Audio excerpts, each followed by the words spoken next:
Highest common factor, highest common factor, highest common factor यानी महत्तम समापवर्तक, इसे शॉर्ट फॉर्म में कहते हैं मासा। क्या कहते हैं?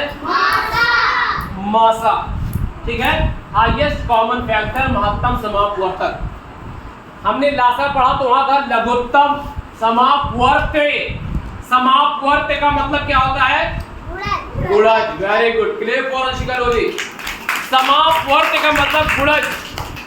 वहां हम गुणज निकालते थे, फिर सबसे छोटा वाला गुणज जो दोनों में कॉमन। यहाँ पर क्या है? महत्तम, सबसे बड़ा समापवर्तक यानी अपवर्तक, जो दोनों में हो, सबसे बड़ा अपवर्तक। यानी सबसे अपवर्तक का मतलब गुणनखंड, जो गुणनखंड दोनों में जो सबसे बड़ा हो वो हो जाता है मास। क्लियर? समझ गए?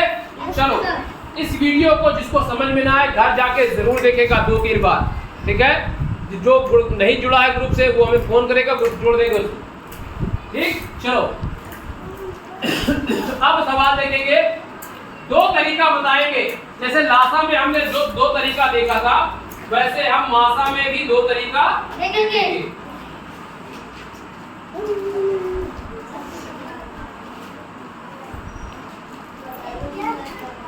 देखो, ध्यान दो, हम निकालेंगे 16 और 32 का मासा। मासा यानी महत्तम समापवर्तक,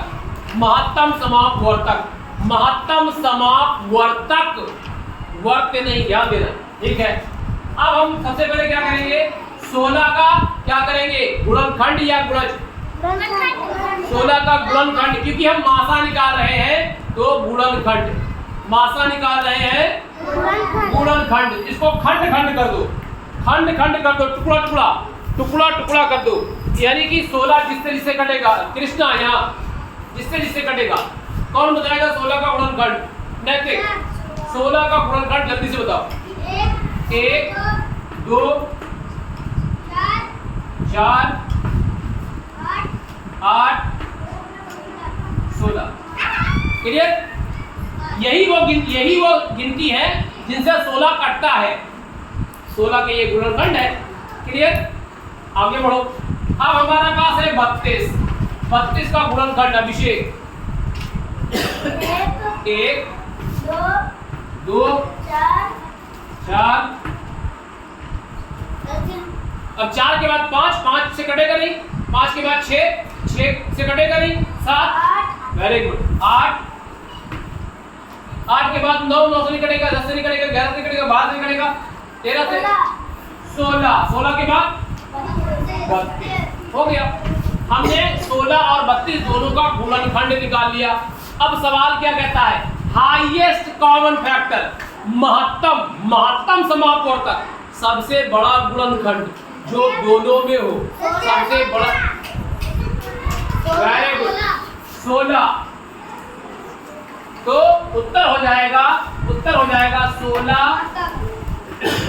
और 32 का मासा बराबर 16।